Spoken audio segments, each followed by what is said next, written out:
All right, welcome to the Sports Guys, another episode of our on-campus review. This is October 26th, another incredible weekend of sports. Lots of college games to talk about. One of the things, Robbie, I've noticed this weekend was lots of good teams winning, but just barely, and in some cases Mm-hmm. having to do massive comebacks. So the days of the old dominant five teams beating everybody by 40 points, it just seems to be over. It's just not happening anymore. So how you doing, Robbie? Doing great. Doing great. Had a good weekend. Finishing up the weekend. Just a really great weekend. The sports had family in town. The boys had an epic baseball game Mm-hmm. where It was great. they were both kind of the heroes of the game, which was just I was so proud. Um, just a really good time. Got to go on our golf cart and scooters, and just we had a good time. So really good to see all the family that we haven't seen in a while. And just had a good time. Got to hang out with you, and good weekend. Really good weekend. Got to be with you and family. We had our dad and our sister in town. Got to Yeah, see my kids, and we just had a really great time. And I love that baseball game. That was just classic.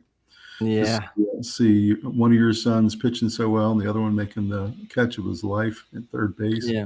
Save the game. Really fun. But Yeah. any themes come out for you from the college games this weekend? A lot of almost upsets, but not very many. A couple. But most teams looked kind of vulnerable, Hmm. except Indiana. Yeah, they're the only team that blows people out. And Ohio State. It's pretty Yeah, much Indiana, Ohio State, and everybody else. That's what it looks it like to me. seems like it. Yeah. And Even A&M. and A&M, they're probably Yeah. three, but even them, I think, would get toasted by those top two. That's just how I'm it not looks sure to me. about that. They might be right in there with them. But all the big programs that you expect to be so dominant, the Michigans, all these different programs, they all struggle, and they have weeks where they are either beaten or almost beaten by three, or have to make epic comebacks like Texas had to in their game this week. I Hmm. don't, I don't know how they're winning some of these games, and they get so far behind. What's crazy is I watched the replay back of that fourth quarter, and not only did Arch catch a little fire, but the main thing that happened was a punt return for a touchdown that was so clutch Hmm. with like 3 minutes left in the game. Yeah. And so Texas is finding crazy ways to win games and come back from these massive deficits they've got. But it was very exciting game week in college football. But it was a little predictable, the outcomes, not necessarily the Mhm. margins, but the outcomes were fairly predictable. You'll notice that most of the underdogs covered. So Hmm. if you play, the betting lines and you try to cover like with DraftKings, you almost always won this week. That even included our Virginia Cavaliers that barely squeaked by the UNC Tar Heels in the college football's oldest rivalry. They've been playing that game since 1889. That was the 126th appearance of that game. And anytime you go to Chapel Hill, I don't care if you're much better than they are, you can just throw the records out. It's going to be a really tough game. The South's oldest rivalry. And, North Carolina's and got a ton of athletes, and Belichick's a great coach, and they played hard. It was a complete defensive battle. Both teams just couldn't move the ball on the other. mhm. And other than a few flashes of brilliance from both offenses, it was basically completely like running into brick walls. Hmm. It's true. I was really confused the last 2 weeks why Chandler Morris doesn't look like he did beginning of the year. And then when I saw his press conference, now I understand why. He's been dealing with a left shoulder that's really hurt, and he thinks he's going to need to have surgery after the season. Mm. But he's gutting it out, and he's admitting now that it is affecting his play. There's no question. He's starting to flinch. He's not running as much. He's throwing the ball maybe a little earlier than he needs to. Mm. He's not seeing the field as well. And then every time they tackle him and tackle him down onto that shoulder, it just kills him. It like goes over the shoulder. He goes over the sideline looking like he's had a dislocated shoulder or broken collarbone every time. So, any thoughts about why Virginia's offense has just kind of dried up? Well, hats off to Carolina on defense. I think they do have a lot of good athletes over there. And I think part of Chandler Morris's power as a quarterback is dual threat. He's a very good runner, even though he's not a super. I wouldn't call him a running quarterback, but he is very quick. So he can really run and keep your defense honest, and but he can also throw it really well. And I think this shoulder is bothering him throwing much more. Mhm. So not Me only too. is he's running more tentatively to not get hurt, but he's also not throwing as effectively. So that's sort of rippling through the whole team and causing he missed a lot of throws that he normally makes. Man, Tony Elliott was really tiptoeing around it because he came after Chandler Morris in the press conference. He was tiptoeing around it because you can tell he doesn't want to kill his confidence. But he was saying several times, including the 4th and 1 at the goal line, where he just completely missed the tight end who was wide open. And he said, we would have made that play earlier in the year instead of saying, Chandler would have made that play. Yeah. We would have made that play. And, it could have been a very comfortable win, really, if you look at some of the throws we missed. Yeah. I suppose it's not really fair to say that because, then why wasn't it? But I do think that it was a big factor. And Carolina played well. They played hard. They played They like did. they had something to play for. And they're all just trying to save their positions and Mhm. jobs. And actually, the Virginia defense has won 2 games in a row for us. They won on a safety one week, and then this week they won on stopping the guy at the half-yard line for a 2-point conversion. So Yeah. talk about finding ways to win. So what about that Cavalier defense? It's been spectacular. I didn't think I was going to see that kind of defense from the Cavaliers for another decade or more. Mm-hmm. Cam Robinson, these guys are really getting after it. They play tough, hard-nosed defense. They're very athletic back there. It's a good group. They are a superior unit to the offense. Mm-hmm. Yeah. Yeah, right now they are, for sure. So what about some of the other games that caught your eye? Ole Miss knocking off Oklahoma. Yeah, Ole Miss. South Carolina gave it to Alabama. We did. Now Alabama did win, but it was certainly not what I thought we were going to be dealing with. You're talking 22-22 with 2 minutes left in the game.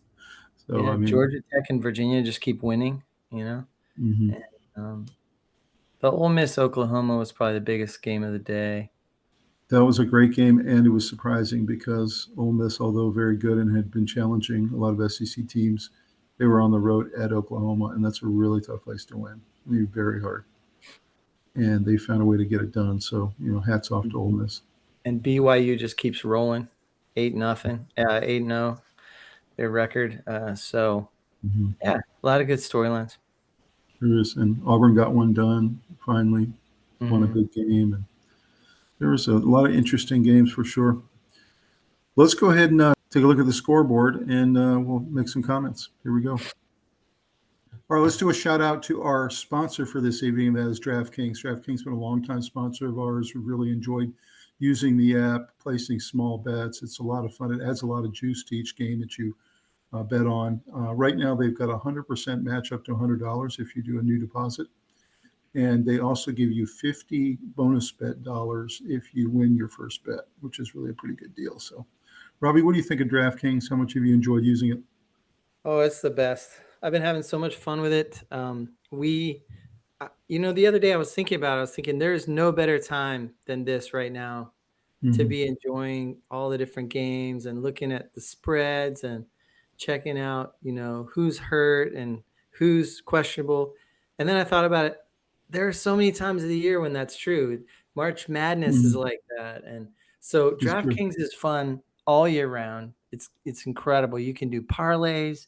You can just, put some money down on a certain game, overs, um, scores. If just it kind of just you cater it to what you like.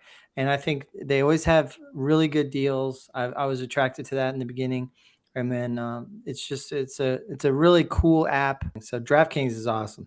One feature I really like that they have that a lot of the other sites don't have, and that is the cash out option. So, like Yeah. this weekend, I did a bunch of parlays, I had a couple hit, I had a couple not hit, and then I had one that was a four team parlay, and I hit the first three. The other one was tonight, and it was an over that I don't think is going to hit. And so this morning I actually cashed out for triple my investment, which is a really cool function. I won't have to let that game run tonight and see if I hit it. If I didn't hit it, I'd lose the whole thing. So really cool feature there. I like the cash out option. It is. I'm really glad they're a sponsor. It's a cool app. Yep. So guys, check it out tonight. Like I said, they have the bonuses that you're available for if you want to go ahead and make your first deposit. And we'll see you guys next time. All right. See you soon.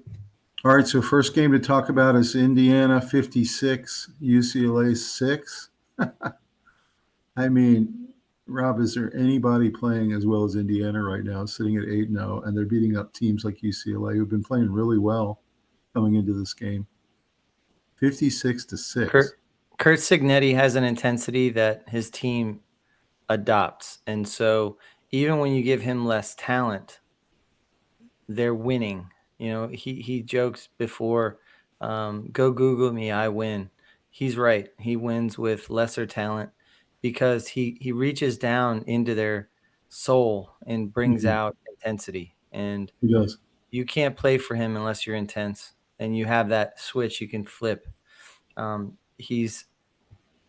He seems like he can be nice, but he's not a nice person. Like Mhm. he's willing to hurt your feelings. Um, you know, when the reporter this week asked him, "Are you nervous that are you scared that you're gonna come out and not compete and run into a trap game where you know UCLA might catch you flat-footed?" And he said, championship teams aren't scared of anything. Like, and he runs off. That's how he feels. He's not going to mince words. He's not going Mhm. to live in any kind of intimidation or fear, or anxiety, and he That's just right. keeps walloping teams that he should beat, but he's crushing them. You And know, it's a team that has a combination of offense and defense that are both as good as each other. I didn't think yeah, Indiana. I knew Indiana could score points coming out of last year. I didn't think they could have a defense like this. I mean, it looks like a Georgia level, Ohio State level defense. That's how they're I playing. think right now I would say Mendoza and Marcel Reed from A&M are my two favorites for the Heisman. Hmm. I think they're just playing unbelievable. And I don't think anyone on Ohio State's actually going to get it because they're probably going to negate each other. Um, Did you hear what they were shouting from the Indiana crowd? Ty's Mendoza. Oh, Heisman Doza, Ty's Heisman Doza. Mendoza. That's what they're Yeah, screaming. yeah, Ty's Mendoza. yeah. He's gotten some kind of attitude into the team now. He's built a Yeah. culture in 2 years. That's what he's done. Yeah. Last week he was interesting. He said that he was always he lives by the mantra that Mike Krzyzewski used to teach, which was the hardest opponent you can face is human nature. And he said after a big win, human nature is going to have everybody celebrate and relax a little bit. And Hmm. he said, I won't allow my guys to do that. And he said, I needed to hurt some feelings on my coaching staff and get their attention. And I needed to hurt some feelings. yeah. And he said, my job is to make sure my guys are not falling victim to that human nature thing. And I'm going to have them ready to play. So Hmm. he was kind of saying, I'm going to rough them up a little bit. I'm going to, Hmm. That's right. you know, Yep. So Good I know point. Well, Krzyzewski had some amazing coaching techniques, and one of them was his team. His teams used to talk about how it says it in a bunch of books from some of his players, but Krzyzewski used to not be mean to them when they lost necessarily. If they played hard but lost, he was fine. It was fine. But if you won by 20, but you should have won by 40, you were running sprints and doing hmm, stuff because you weren't intense. it's all about expectation. Yeah. It's about intensity. It's about if Hmm. you don't look intense out there, if you don't Hmm. keep your edge. So Krzyzewski could deal with losing. He couldn't deal with people that weren't intense. For sure. Yeah. So Well, I've never seen Signetti in an interview where I didn't get that feeling that he was Mhm. mentored by somebody just like Krzyzewski, if not Krzyzewski himself. So Well, I will say Indiana is incredibly impressive, and it's going to be really fun to see their run to the playoff this year. Next game, we had you talked about Marcel Reed and Texas A&M. They're clearly the third best team in the country. They may even be better than that, but we'll see if they can beat one of those top two teams eventually. But they just absolutely hammered LSU, and for about 3 weeks now, people have been calling for Brian Kelly's head down in Baton Rouge. Not expecting LSU to look like this. They've dropped to 5-3 now. Texas A&M goes to 8-0 and look like they're really rolling towards the playoff. Thoughts about this game? you know, um, I'm a huge fan of A&M now. I think that they are absolutely uh, an incredibly talented squad, and just their quarterback play, but their whole team is athletic. They're really, really talented. They can run the ball, especially, Marcel Reed is a running back and he's a quarterback. He's getting Mm-hmm. 202 yards throwing, but he's also getting 108 yards receiving. Mm-hmm. He's getting 2 touchdowns running and 2 throwing. He is an incredible offensive weapon, He is. and that's going against Nussmeier and those guys. So, Doesn't he feel a little uh, bit like Michael Vick? Like people were yeah, calling him that early in the year, and I yeah. kind of poo-pooed it, but now I'm starting to think, you know what? There's maybe some comparable thing there. No, it really feels Feels like a little that, bit and, like that, yeah. the defense for A&M is solid and awesome. I mean, they got 7 sacks and 11 tackles for loss. Mm-hmm. You're gonna win if you're dominating on both sides of the ball. Mm-hmm. It's hard to imagine a way to not win if you're doing that. So, just a incredible team. I think they're right there at the top 3 in the country. I think they're separating themselves a little bit, and they're doing it in an SEC where, you know, SEC is pretty good this year. I think they're Mm-hmm. better than last year. I do too. So, Agreed. So this is setting up, I think, for an incredible set of playoff games coming up at the end of the year. I really do. Some of these teams are really good, and when they face each other, I'm really excited to see what happens. yeah. What about LSU? Where do you see them going? They've dropped 3 losses now. They've got a couple of really tough games in their schedule. I could see them with 5 or 6 losses when it all comes down. I feel like they're just not they're not running the ball effectively. Their offense is definitely missing balance, and so they're fairly stoppable. So their offense is being disappointing, and the defense just keep getting put in bad positions against really good teams and getting kind of trounced, and they just kind of give up, I think. This is one of those situations, I think, with LSU that, they brought a lot of guys back, kind of like Penn State. Both of these teams brought a lot of starters back, and they had Nussmeier and they had Aller. And so they thought these two teams were just kind of cruise their way into the playoff. And it didn't happen. These teams that they brought back maybe weren't as good as we thought they were.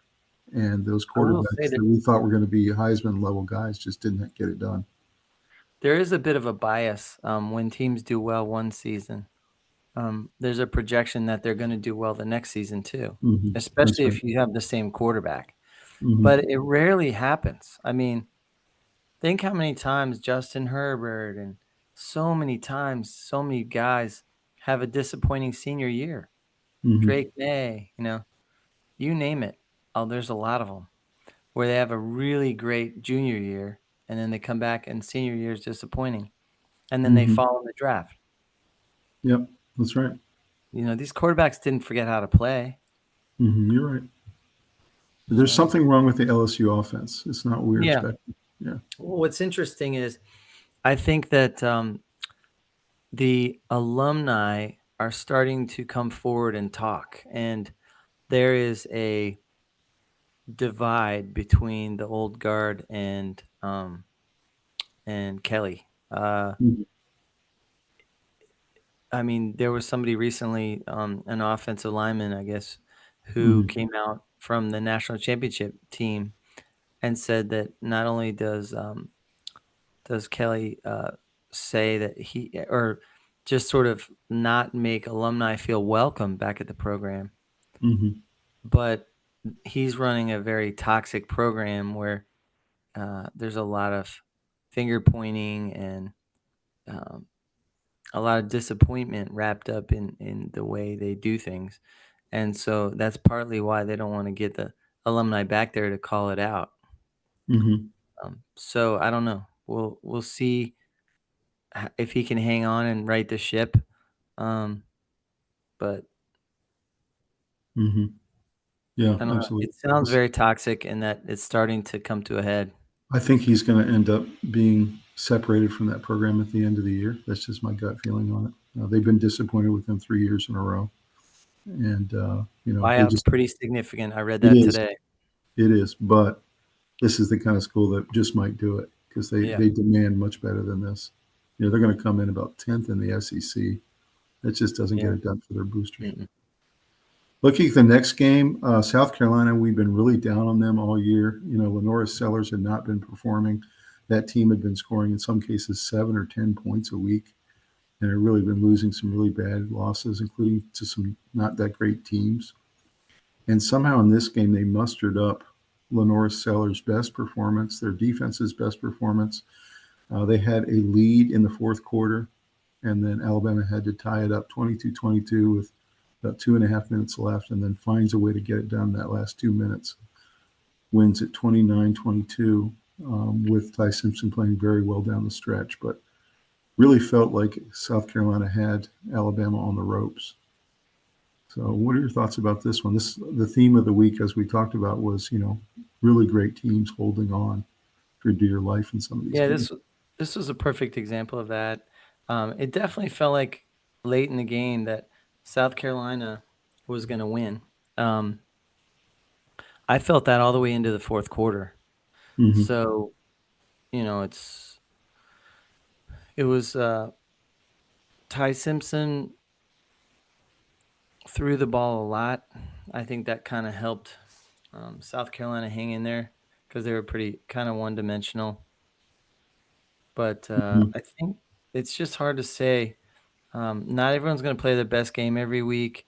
This was on the road for Alabama, and South Carolina was a little desperate. So Mm-hmm. it's not too surprising that they played well, or well enough to win, I would say. But Mm-hmm. usually the better team's going to find a way to win. Most of the weekend, that was the case. Yeah, and they did find a way to win, and they did it even though they didn't play particularly well most of the day. Their defense also wasn't very good in this game. It wasn't to Alabama standards, Hmm. but they get their seventh win in a row, and they're rolling, and they're all the way up to number 4 now. And Simpson does play well, and he plays well down the stretch. He plays well late, Decently. and they found a way to get it done on the road in Columbia. So I guess you just kind of take the I win will, and I you will go say home and move on. South Carolina didn't dominate in the stat categories, but they won most of them. Like a Mm-hmm. little bit higher yardage, a little bit higher this, a little bit higher that. So clearly, they were definitely hanging with them. Mm-hmm. And Ty Simpson, no picks. That's pretty decent. But 24 of 43 is not his best game. Not a Um, good game. He almost had a 50% completion percentage, and also he's up into that 40 plus, yeah. attempt range that you always Yeah. talk about. It's not a good Mhm. sign. My theory is put to the test there and doesn't hold up, but I think it speaks to why Alabama was in trouble was Mm-hmm. that it was just too much throwing, too much one-dimensional. Mm-hmm. Um, I mean, rushing, Alabama had 72 yards and South Carolina had 111. It really felt all day that this was a trap game. This was a game where Alabama's looking forward to some of their other big games that are coming up, and they Yeah. kind of disrespected South Carolina because they're just not a great team this year, and it felt very much like it was going to happen. So interesting that Alabama was find a way to get this over the finish line there at the end. So. Yeah. But congratulations to South Carolina. I think they really played hard, and Yeah. Alabama got Big it time done. moral So victory. Big time moral victory. there you go. This next game was just really odd. I mean, I was watching the highlights of this one. Oregon survives lackluster performance with 21-7 win. This was 7-0 at half. Oregon is Yeah. one of these teams that usually puts up 500 to 600 yards in offense, and they really couldn't move the ball all day. It was so weird. I don't know what happened.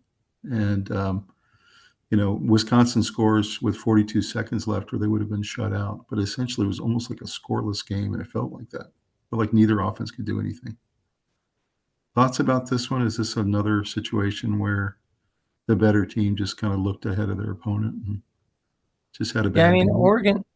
Oregon just did some interesting things to kind of maintain the momentum. They started the game with an onside kick, Mm-hmm. and they just their defense kind of got a lot done. I mean, Mm-hmm. Wisconsin, Hunter Simmons was 7 for 21 for I saw 86. that. I saw that. This game was won by Oregon's defense. You're right. Yep. That's who won this game. Of course, Wisconsin can't score against anybody. If you look at their average, I think they score about 10 points a game on average this season. Yeah, So and you got to tip your hat to Wisconsin's defense as well. Like, if you're going to be honest, they played well enough they to did. give your offense a chance to win if they do their job, and they didn't. So, Wisconsin loses because they couldn't get any offense going, but their defense hung in there long enough to where if How, they were going to get anything done, it would have been successful. how frustrated are you if you're a Wisconsin fan this year, where your offense just gets stymied every week? It's just so Yeah, it's sad. tough. You can't It's move the tough. ball. So, and if you're Oregon, you just have to kind of bank this was our off week. We didn't play well, and we still got the dub. So Yep. we go home and get better next week. Sometimes you just take the win, get everyone healthy, and get back out there. And our theme for the week holds again. Another team that kind of holds on, even though they didn't play particularly well, and found a way to get it done. So Yeah. So I got wrong the if you throw over 40 times, you're usually going to lose. I got that one wrong with Ty Simpson, but you can usually look at the stats and see who probably should win. 7 for 21. I mean, you're not going to beat anybody if you can No, only score that, that's 7. that's terrible. Yeah. That's So terrible. And Oregon did go on and win a bunch of the stat categories. I mean, right, they did. they were 8 for 15 on third down. That's very good. Do you And think three. Oregon would have lost to most of the Big Ten? Let's say like the top 6 or 7 Big Ten teams. I kind of feel like they would have that day. I don't know. They were It's hard to they were really say. flat. It's really hard to say. They did run the ball for 203 yards, so that's pretty excellent. But you know, can you replace them, the Wisconsin team, with a better team, and then say that Oregon would have played the exact same way against a better team, and gotten blown Well, out? I don't. I think that they might have gotten more hyped up for a real good team. So well, 2 it weeks ago probably, we saw them get blown out by Indiana, so we know Indiana beat Oregon pretty badly. yeah. I think that if Ohio State had played them on this day, as flat as they were, they would have handled them pretty easily. I think. That's just my opinion. And Maybe. then if you look at like a Michigan, maybe might have been a really close game. Some of the other teams in the Big Ten that are pretty good, Indiana, Illinois, some of those types of teams. I think Oregon might have been a little bit more trouble with because those teams can score. So I don't know. We'll see. We'll see if Oregon's able to respond and rebound and get back to their offense that we're used to, which I is think the they'll be okay. You high want to get the power. win, Yeah, get the win, and move on to a new week, and then right. go look at where you. This is not a bad week to have a bad win or kind of a weird loss. True. This could be a wake up call. Most teams have what, 5 games left. Hmm. This is a good time to get jolted a little bit and then sort of lock down for the final stretch. That's right. This next game, Georgia Tech goes to 8-0 for the first time in their history. Even the year they won the national championship, they started 7-1 first, and then went on to win the Natty. And they're 8-0 for the first time ever. They're 5-0 in the ACC. Haynes King goes crazy in this game. 25 for 31, 304, and 3 touchdowns, and then had a bunch running. So he had 3 TDs throwing, 2 touchdowns running. And he just seems like he gets better every week. So thoughts Yeah. about Georgia Tech and how they're rolling right now? Well, Haynes King is the story, I think. He's got a legitimate shot at being on the podium for Heisman Trophy candidate. They're playing pretty solid, you know, pretty solidly with running the ball extremely well, and they've added in some passing. But they have Malachi Hosley Mm-hmm. running the ball as well, Mm-hmm. and they're real tough. And I was impressed with their defense. Yeah, their defense is very good. Yeah. Really surprisingly good. They really got really good linebackers. They can rush Mhm. the passer. They have lockdown corners. Yeah, they're athletic. They're very good. I'm Yeah. impressed with Georgia Tech. I'm not used to Georgia Tech being that good on defense. Mm-hmm. Yep. What a cool record for them to start 8-0 for the first time ever. Very Yeah. cool. We'll see where they go from here. Ole Miss takes out Oklahoma at Oklahoma, which was really surprising. Most people, even though Ole Miss was higher ranked, figured that this would be a place Ole Miss might stub their toe. Instead, Chambliss plays really well, although he did, as you see, throw more than 40 times, but really played solid. And Ole Miss had some really nice plays in this game, including a couple of really cool trick plays. They just kind of pulled out all the stops, and they found a way to get it done on the road against Oklahoma. So what were your takeaways here? Tremendous victory. Paul Feinbaum said that this was the most significant victory on the entire slate. It was an incredible achievement to beat Oklahoma at home. They're 13 in the country, and Mm-hmm. the way they did it, they just kind of beat them up a little bit, and it was an impressive win. I mean, there's no doubt about it. I I agree. found that to be an impressive win. You think Chambliss is just getting better and better? Every time I Yeah, watch him play, I'm just like, he's really impressive. yeah, he's one of the top 3 candidates, I'd say, for Heisman. Mm-hmm. Yeah, he's right in there for sure. He's so good. They're heating up, and I think they've got a good coaching staff. They have really good athletes at all the major positions, and they've taken some of the big programs to the limit this year.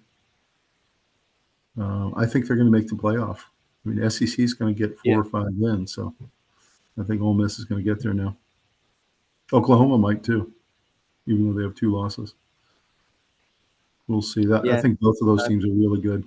they got legitimate shots, both of them, but I think Ole Miss is in. I do too. Unless they majorly stub their toe, they're in.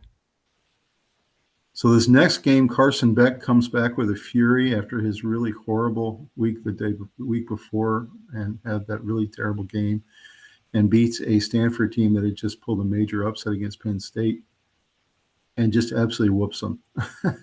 The level of difference between talent on both sides of the ball in this game was really evident if you watch the film. Both lines of scrimmage, they just were blowing Stanford off the ball. Thoughts about Miami getting back on track? Yeah, I mean, Miami's a great team. They stumbled a little last week, but they're a very good team. They have tremendous talent. I think Stanford used up everything they had last week, and I think Miami is very sound. Carson Beck is a good quarterback. I really believe that. 21 of 28 and 1 touchdown, no interceptions, and 189 yards, 69 QBR. Very solid. Very solid. He didn't self-destruct like last week, 4 picks. This time 0 picks, and he let Miami's stars show up. And Mark Fletcher ran the ball they well, and yeah, they leaned on the running game a lot more than they had yeah, last week. I think they were trying to let Beck kind of ease his way back into the winning ways, and this kid Fletcher just went off. He was yeah. fantastic. So Yeah. So yeah. that may be a formula for Miami to try to, like we talked about with Josh Allen and others, where you try to lower their pass attempts a little bit so that they don't have the interception plays and Yeah. lean on the running game, kind of like the Bills did today with James Cook. Well, if you're going to be one dimensional, be one dimensional towards the run, because then you can start doing um, play action, and then you start hurting the defense, and Hmm. then you are starting to look more balanced again, and then you just you pound them into submission because they start to psychologically feel like they can't stop you. So, Hmm. That's you right. know, if they know you're running the ball and they stop you, then you're forced to throw the ball, and then they can pin their ears back and go get the quarterback. Um, so a lot of it sort of snowballs either to the good or to the bad. And this was a game where Beck was comfortable. They were playing well. Defense, got it done. They were Well, they have this kid Bain who's he's going to be one of Bain's the top guy unbelievable. They picks. did have 2 sacks, 6 tackles for loss. Mm-hmm. So Yeah, Stanford can't compete against a team like this. I mean, they're no, getting better, but not when they believe in themselves, and they just lost, and so they're kind of ticked off. yeah, that's right. So this next game was a really hard-fought SEC battle between Vanderbilt and Missouri. Both teams really, really good. Both teams wanting to make the playoff with really good quarterback play, really good defense, well coached. This game was just tight all the way to the end. I really wasn't sure who was going to win it. And Vanderbilt gets a late touchdown to go up 17-10, and they held on for this very hard-fought victory in Vanderbilt Stadium. So, also really excitingly in the pregame, a Vanderbilt student hit a Yeah, $500,000 field goal kick, which kind of really jacked up the crowd. They really were pumped up for it. But this was yeah. a hard-fought victory against a really good opponent in Missouri. What were your thoughts about 7-1 Vanderbilt? I love the college game day, the kick. Mm-hmm. That's fantastic. I did see that throughout the week, Vanderbilt students are so smart that they knew that Pat McAfee was heading to their hometown, Mm-hmm. and so they had a bunch of students from the student body out there practicing kicking all week in case they Mm-hmm. were magically randomly picked from the crowd. They would be ready, and it was pretty cool because the kicker from Vanderbilt came out and worked with all these um, random people on technique and how to plant your foot and how to swing through and to give them a chance. And so he was giving out a free clinic to all the Vanderbilt Mm-hmm. students who wanted to work on kicking in case they were selected. So I don't know if this kid was one of them that he worked with, but I have to expect. I mean, I know that he was definitely ready for it. So that was I pretty cool. watched it, and he played soccer all through high school, and he kicked field goals for the football team his senior year. So he Yeah, had a little bit of experience in kicking, sure. not a lot, but some. Yeah. Somehow he got selected for this kick, and so he had a better chance than just like a random student. And he admitted Oh he had yeah. been practicing all week, and so he kicked the 33-yarder right down the middle. So that's all it took. Yeah, that was good. It But was good it for was him. wild. And then when it was done, he imitated Pat McAfee doing his chip shot Hmm. thing. So I like that a lot. Yeah, that But was as for good. the game, which is a lot more important than the fun fluff in beforehand, sometimes you just got to win a hard fought game. Missouri's a tough team. They They're are 15 in the really tough. country. Hmm. They're 6-2, and they have a real solid team. You know what it And felt like in this game, Robbie? It felt like every yard for both teams was so hard. I mean, yeah, like every carry was like 2 yards a carry. It just was so w- hard. Both what defenses I playing really felt well. like was that this was a war. It was This was a war. exactly what it was. And yeah, and Every yard was hard. Every score was hard. It just was yeah, tough. Yeah. both defenses played well, even though the stats aren't that impressive. 1 sack and 2 sacks, whatever. There was just a lot of pressure, and it Mhm. didn't all show up in the stats.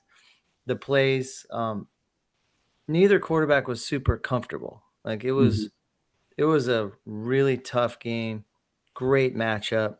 This was probably the game of the day, to be honest. Even though it wasn't exciting in terms of scoring, it was exciting in terms of intensity. I noticed that every week we have a couple of games in the SEC that are games of the day. I mean, Ole Miss, Oklahoma, Missouri, Vanderbilt. There's always a couple where you get these great matchups in the SEC. And Mhm. they're just awesome games. So congratulations to Vanderbilt. 2 weeks ago when they went to 5-1, I was saying, I'm thinking Vanderbilt playoff, and you kind of joked a little bit. You weren't sure about that. They were a nice story, Diego Pavia, but you weren't sure about playoff. What are you thinking now? Now that they go to 7-1, they're 4 games away from possibly putting themselves in position.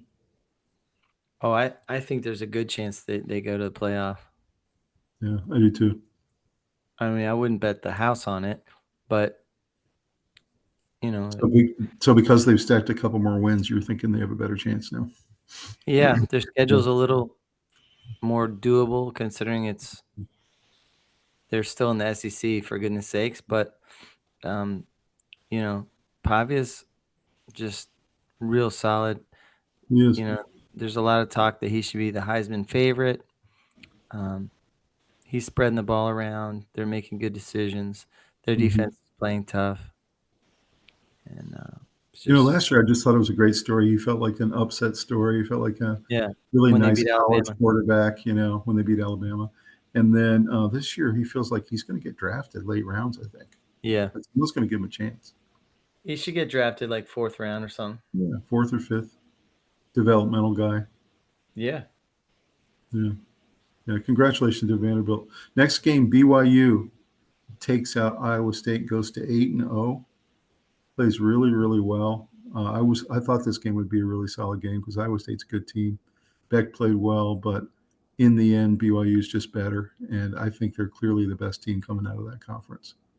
Oh yeah, no doubt. Thoughts about BYU at 8-0? I've been very impressed with BYU. I feel like they're both physical and athletic.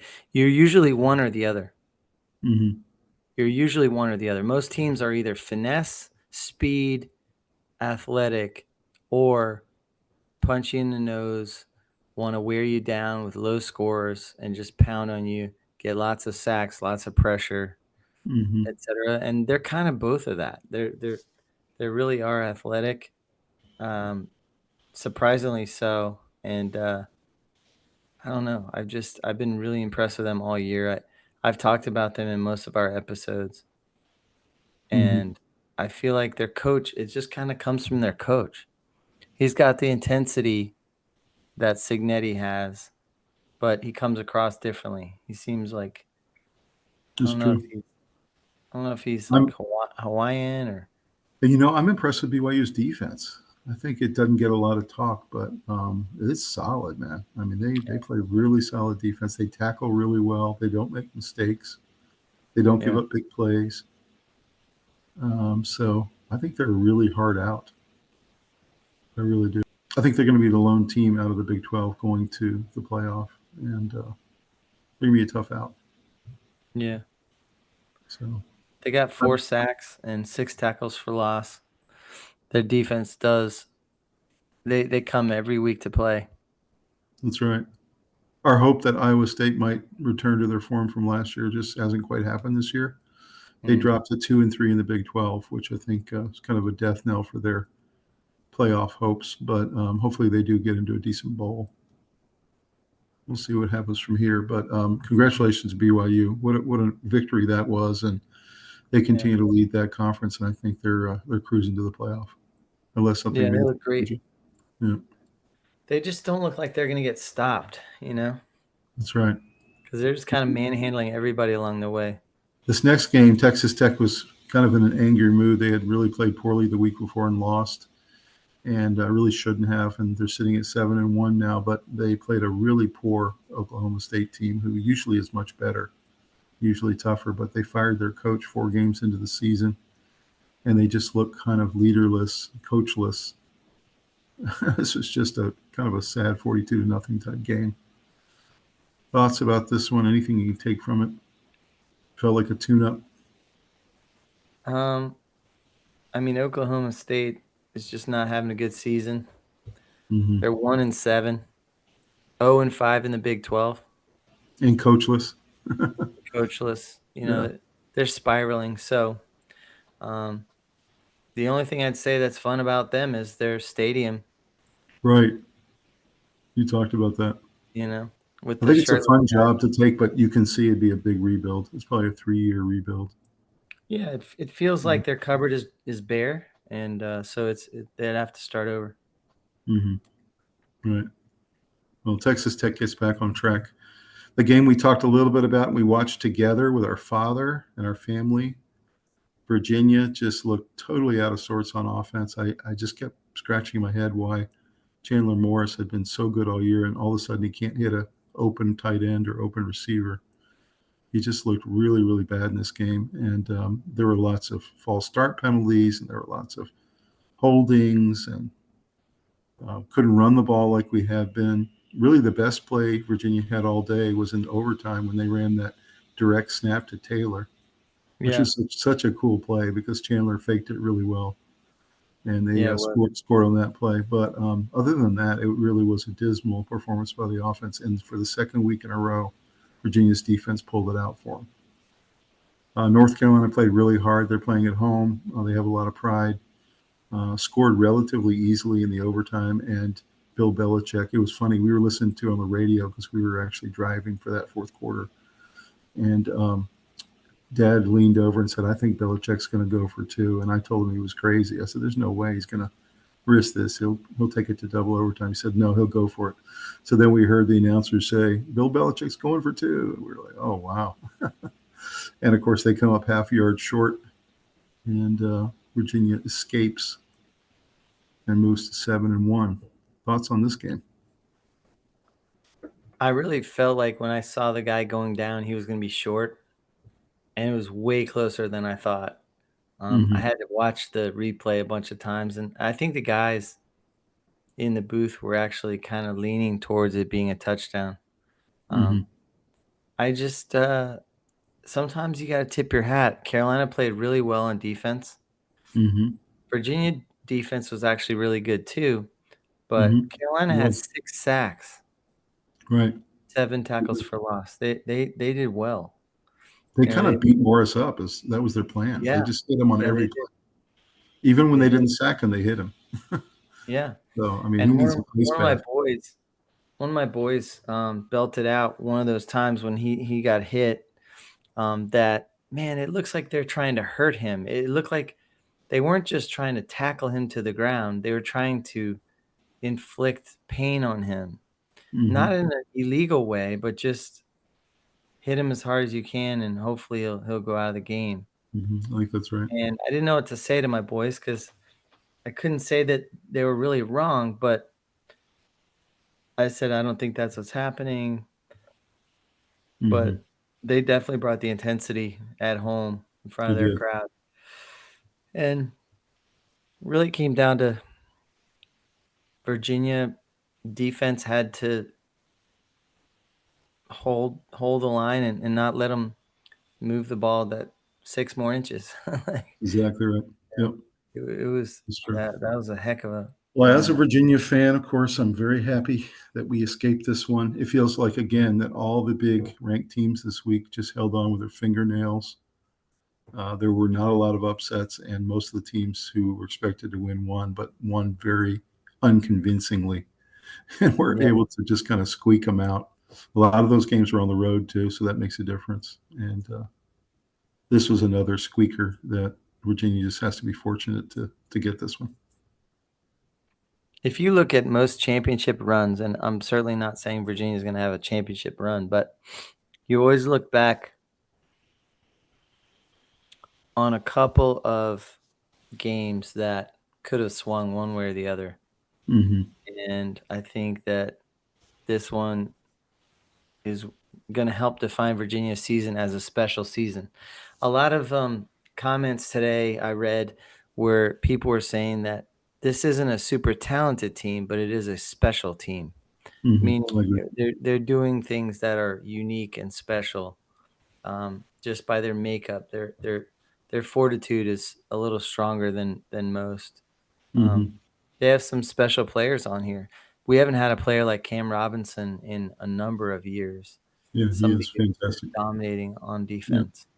He just makes decision he's going to win, and he just does Yeah. at the line of scrimmage. So, well, what a win for the Cavaliers. And, hats off to North Carolina. They did not fold. Yeah, they And, played hard. yeah, this could have been a much more comfortable win if Virginia just completed a couple of passes on a couple of drives. But, I mean, it is what it is. Next game, Tennessee whips Kentucky, although Kentucky did roll up a lot of yards in this game. But Joey Aguilar, he looked like another of the many Heisman candidates this year. They had talked about him at different points of the year, maybe being that level. And he looked really good in this game. Kentucky gave them a tough match, but in the end, Tennessee just rolled up a lot of offense. Thoughts on this one? Kentucky played hard, but they just didn't have quite enough. But yeah, I mean, they played well. Boley got 5 touchdowns. Mm-hmm. I know. That's pretty darn good. Pretty darn good. Right. They did have one of the funniest fumbles I've ever seen. Did you see this play? They fumbled it 3 times in a row on the same play.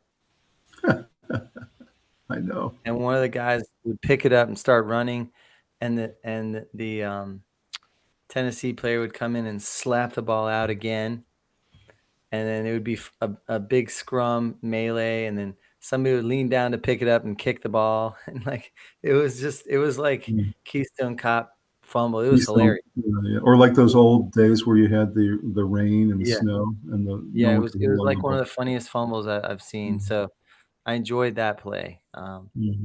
Ended up like 20 yards back. It changed hands a bunch of times. But yeah, I mean, Tennessee's a very good team. They're a little bit frustrated. They're 6-2. I think they feel like 3-2 in the SEC. They feel like they could be at the top, and some of the better teams look beatable, like Alabama and Georgia. Both their losses, they feel like were huge missed opportunities, including the one against Alabama. They just really felt like those games they should have gotten them. And this is classic Tennessee, where Tennessee feels like a playoff team, and yet they always find a way somewhere during the year to stub their toe with somebody. But they are a very good team, very talented. And you could see them easily being 10-0, or you could see them easily being 10-2 at the end of the year. That's a real possibility. So, and Kentucky's tough. We've talked about them, even though they're 0-5 in the SEC. Yeah, they're one of those teams that can give you a run. So, I'll tell you, I mean, Tennessee came out hot. They scored 21 points in the first quarter. That's right. So they just piled it on a little bit, and then did bend but don't break. Tennessee's a tough SEC team, tough out for sure. And Kentucky threw for 5 touchdowns. That's pretty impressive. This next game was a game between 2 really solid teams. These teams have both been rumored to be the at-large bid for the playoff during the year so far. Last week, Memphis had their first loss in kind of embarrassing fashion at home. And we're really kind of angry for this game coming into it. And they played a really good South Florida team. We've talked a bunch of times this year about South Florida, how good they've been. So this is a very tough match and really closely fought match. And Memphis comes out on top 34-31 in Memphis. So thoughts about this game with these 2 teams that feel like they're kind of fringe playoff teams? I think Memphis was very disappointed that they fell completely out of the playoff talk, the top 25, all that stuff with one loss. So I think they definitely had a chip on the shoulder in this game. They played a really hard South Florida team. That's right. So this was just a really cool game. I looked at the score all weekend because I was with you and the family, and there was a couple times in this game where South Florida had pretty substantial leads. And I kept thinking, well, South Florida's got it. And then, of course, Memphis puts on this 17-point fourth quarter to take the game, which was just kind of shocking. Both quarterbacks threw over 40 times, so that tells me that they're both going to lose. No, I'm just kidding. Right. No, Memphis got it done. This kid Lewis is a pretty good quarterback. He can play. Yeah. Not bad. Yeah, Yeah. not bad. Brendan Lewis, he was 27 of 44, which is not fantastic, but he had 307 yards, 2 TDs, no picks. So But if you want to talk about a match that was closely, if you want to talk about a match that was just, a really good, tough match between two close teams that are equal in talent and equal in ability, yeah, this was it. it was So, good. yeah. Next game, you got Louisville keeps rolling on. They go to 6-1, beat Boston College. Boston College, I thought, gave them a much tougher game than I thought they would. It's actually a pretty solid game, 38-24. This kid Brown for Louisville, who a lot of people think, although he's a running back, should be in the Heisman talk. He's really, really good. Had 200 yards rushing in this game. So Louisville rolls on, although they had a little bit of a scare with Boston College in this game. So thoughts about this one? Yeah, I think Louisville is a great team. I think that they deserve to be in the top 20, and their loss to Virginia was nothing to sneeze at. They beat Florida State. They've having a really good season with Miller Moss at the They helm. they beat Miami. Yeah. Yeah. Boston College threw 46 times, so that's Mm-hmm. gonna be a problem. Mm-hmm. Um, yeah, Miller Moss, he didn't set the world on fire, but they played soundly. He looks like a pro quarterback when he Yeah, distributes. prototypical. He's always in control. And even when he played against Virginia, he just looks the part. He looks like he could run an offense. So, yeah, he's an impressive player. Louisville rolls on 6-1, and I think they'll be right there in the end in the ACC standings for sure. So probably the hottest team in the country right now, Cincinnati, gets it done against Baylor, 41-20. Cincinnati's had a string of wins in a row that have been really impressive, and they just were never really threatened in this game against a good Baylor team. Cincinnati's really heating up. What are your thoughts about them as they head into the top 20 now? I mean, Cincinnati's a dangerous team. Mm-hmm. They've done a good job with recruiting. I feel like Brennan Sorsby's playing well, and They're sitting in second place right behind BYU in the Big 12. So they're just right there. Like if they found a way to beat BYU, they could go to the playoff. I mean, they've got everything in front of them.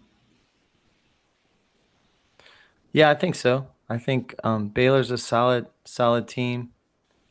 Cincinnati's got some juice this year. I'm not really sure why. Can't quite put my finger on it, Mm-hmm. but they definitely feel like they should be considered like working their way towards and earning a spot in the playoff. Mm-hmm. And That's exactly right. we'll just have to see. I don't know. I think it's going to come down to them and BYU in the Big 12 championship game. Whoever wins that game is going to go. That's probably right. That's what it looks like. So congratulations to them. They're really playing Yeah, well. They're it's really, pretty exciting to watch them. really Be hot good. team. The This Kelsey next brothers game, are celebrating for sure. that's right, they are. This next game was complete bonkers. There's no way Mississippi State should have lost this game, and they had this Yeah. huge lead in the fourth quarter, and then Texas scores 24 points in the fourth quarter to tie it up. A punt return for a touchdown that went 91 yards. It was just totally unexpected, and Arch kind of heated up there. He did go out on He the got last hurt. last drive with a concussion, so I don't know if he'll play this next week, but his backup comes in and Texas runs the ball and gets a touchdown in overtime to win it. Finds a way to get it done. It really was amazing. They had Wingo and a bunch of guys on Texas. They really played well. So thoughts about this total collapse by Mississippi State and this huge comeback? Again, both quarterbacks threw over 40 times, which is a recipe for Mm-hmm. losing. Mm-hmm. But Arch's numbers were actually pretty good. Mm-hmm. 29 of 46. That's not too bad. Yep. 346 yards, 3 touchdowns, 1 pick. Mm-hmm. Yep. You know, and The kid for Mississippi State had a Blake, really good day. Their Blake quarterback. Shapen is Yeah. similar numbers. Yeah, 26 to 381. 42, 381, 4 touchdowns. Mm-hmm. Just very similar quarterback play. And Mm-hmm. then I think that the defense for Texas, surprisingly, well, they gave up a lot of points, but I feel like they still did well when they needed to. Mm-hmm. I agree. Made some And big plays down the stretch. and Wait, they won the sack battle, 7 sacks to but, 5. but Texas defense is supposed to be number one in the country. They're not supposed to Yeah, give up this many yards and points to Mississippi State. That's just not that's supposed to right. happen. So there's still something wrong there, even though they won this game. They're finding ways to win every week, but every week we're looking at the stat sheet and thinking to ourselves, how is Texas this porous on defense? Like, how's that possible? I'll tell you though, a couple times Mississippi State just kind of dumped the ball off to a back out of the backfield. Yeah. You take it the distance, and they have some really quick guys on Mississippi State. Mhm. You know, as soon as they And give them that's a little against hole, they're Texas gone. defense. Texas defense is Yeah, legit. it is. They should be able to pinch in and get that shut down. Every time there was a little hole, Mississippi State would go on to the house. But it's So, surprising the stat categories are so even. mhm. Huge numbers of yards, huge numbers of passing yards, not much running. That's a problem. Do you still feel there's something Lots. wrong? Still feel Mhm. like there's something wrong with Texas right now on both sides of the ball. I mean, if they Yeah, played with Ohio State, yeah. I think there's something wrong with their offense. I hmm know their defense just gave up 38 to Mississippi State, but I think their offense is really a problem hmm that can be worked out, but isn't doing well at the moment. right, yeah. Well, what a comeback! I mean, it was an exciting game, whether you think they played well or not. It really was fun to watch. Yeah. This next game, Illinois was supposed to get back on track in this one, and instead end up going to Washington and losing pretty badly, 42-25. Didn't do very much right, and Washington just rolled up their best offensive performance of the year and go to 6-2. And Illinois is now going to be out of the top 25. So, thoughts about these two teams that seem to be going in different directions? Yeah, I really felt like Illinois this year with Altmaier. Um, Illinois was headed for great things. I thought they were going to have a good season. Maybe not playoff, but maybe. But just I thought they were going to be at the top and kind of near one of the better teams. They are 5-3, but lately it hasn't looked the same. It hasn't looked great. Mm-hmm. Uh, Losing to Washington's tough. Right. You know. It Um, is. yeah, but Altmaier shouldn't be your leading rusher. Yeah, they And can't run the ball all of a sudden. And also, their yeah, defense has been porous all of a sudden. And yeah, that has not yeah, helped. yeah. Giving up a lot of points. No sacks. I mean, that's pitiful. Yeah. Yeah. So, I don't know. They're not playing well right now. I don't know why. They've just been struggling the last couple of weeks, both Hmm. sides of the ball. Yeah, So I think that's going to do it for them. I think you get to 3 losses in the Big yeah. I Ten. think they're It's done. really tough. Yeah, They can go to a nice bowl, maybe. really tough to get there from there. Washington has a better shot at the playoff than Illinois does. Hmm. Houston in the next one beats Arizona State, who's been maybe the most up and down team I've seen this year. Strange. They'll upset somebody one week and then they'll lose to Houston in this game the next week. And you Yeah. can see Arizona State was shut out until the fourth quarter. And Houston is one of the hottest teams in the country. Nobody talks about them. They're sitting at 7-1. Any thoughts about this very strange result and why Arizona State can't seem to be consistent? Uh, I don't know. I mean, Leave It is a good quarterback for Arizona State. I think that he's just having kind of a semi disappointing season. Mm-hmm.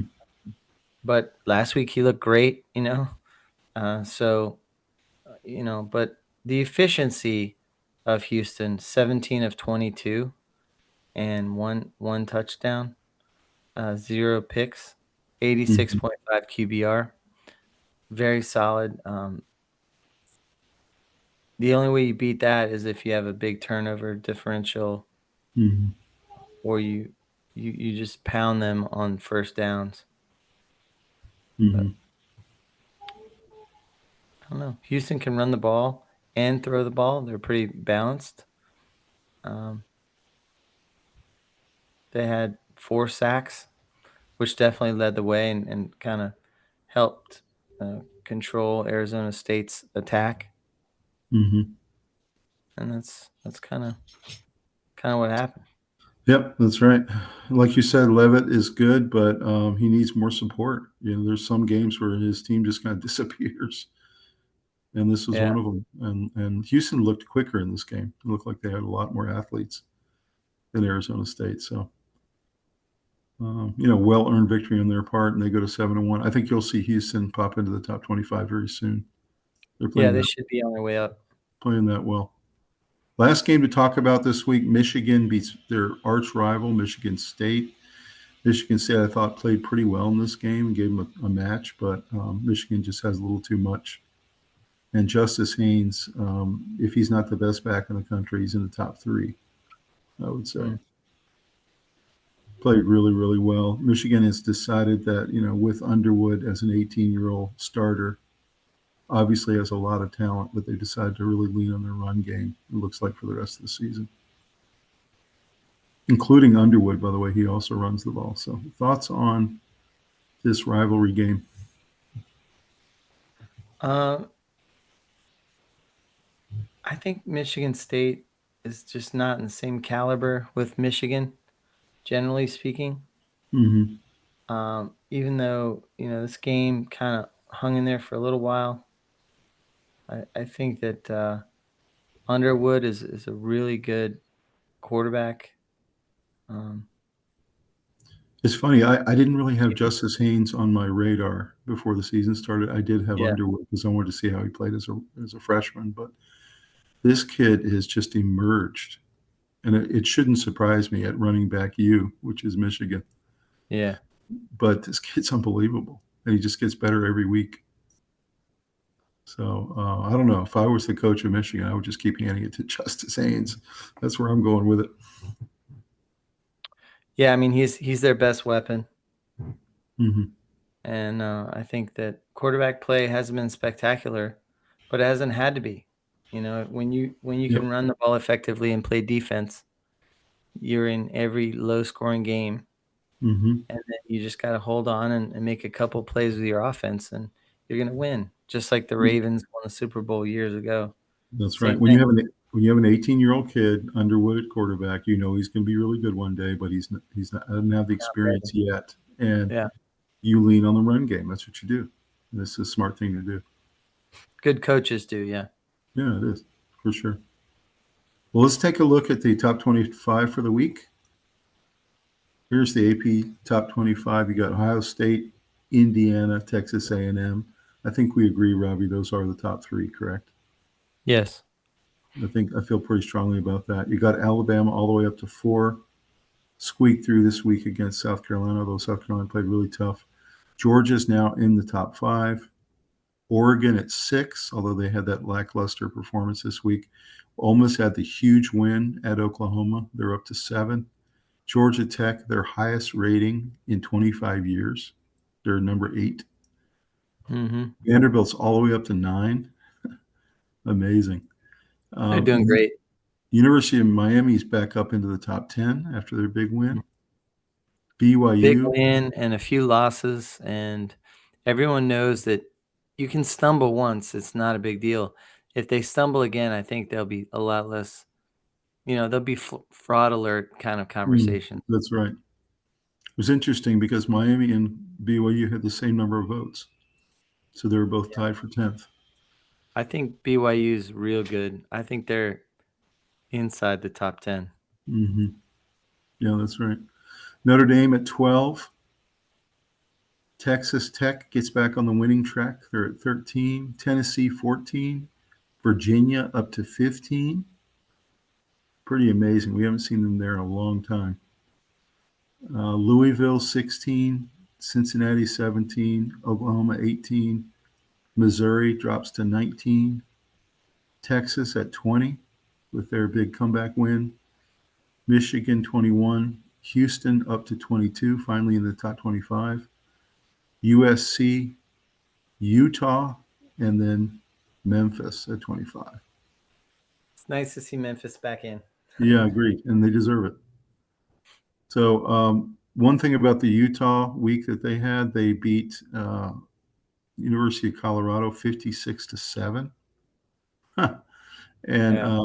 I've never seen Dion so sad as in the post-game press conference. I watched it because I just want to see what he would say when you're down 28-0 at the end of the first quarter against Yeah. Utah. Utah's a really good team, by the way. Yeah, that was a sad press conference. He was rattling off stats and Stats just and like, just you can't making win with this, you can't excuses. win with that. Yeah. Yeah.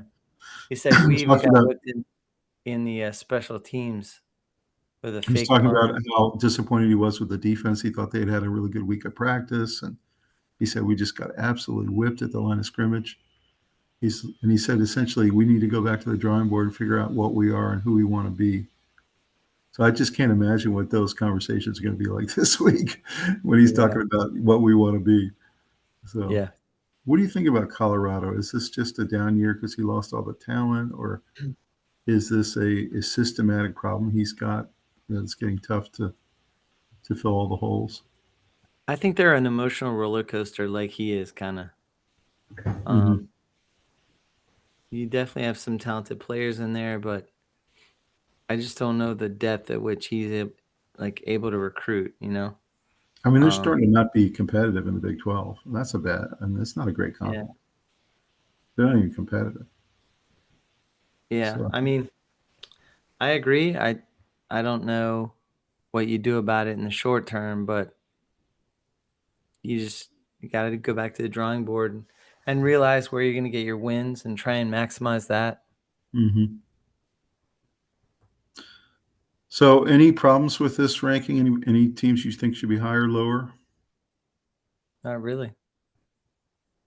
I still think I don't know why everyone votes Georgia so high. I'm just not sure they're 5. I think, I'd put Yeah. Oregon ahead of them. I'd put maybe even Ole Miss. Sometimes they look like top 5 and sometimes they don't. I do think Georgia would beat Georgia Tech, but I think it could be close. Um, but anyway, I think overall this is about right. Guys, drop us a comment. Tell us what teams you think may be higher or lower in the AP Top 25.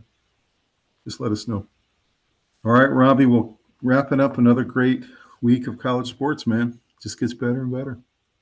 Love it. Love it. So thankful that I got to check in on a lot of these games. I got to watch a bunch of pieces of a lot of them.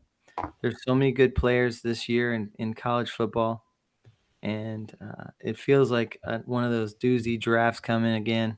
Mhm, Just tons of quarterbacks, running backs. The big programs are churning them out. mhm. So really enjoyed the sports this weekend, and very much college football has been great this season. There's been more parity than normal, but even more importantly is it looks like the big teams are going down much of the day. So it Mhm. looks like a lot more parity than it actually is. Well, it is because they're not losing by 10 touchdowns anymore, 5 touchdowns. Now you've got real competitive games. Even if the good team ends up winning like Alabama, you still have a much more exciting game than you used to. That's right. So, because the talent disparity is so spread out. Yeah. Well, guys, drop us a comment and please like this video, subscribe to the channel, and tell us what games and teams you're the most excited about in the college football season. And have a great football week. And we'll see you guys next week on this amazing year that we're on for college sports. Yeah. Thanks for joining us. And we'll check in soon. Leave us some comments. And thanks for subscribing and liking our content. We'll see you next time on Campus Review. Have a great one.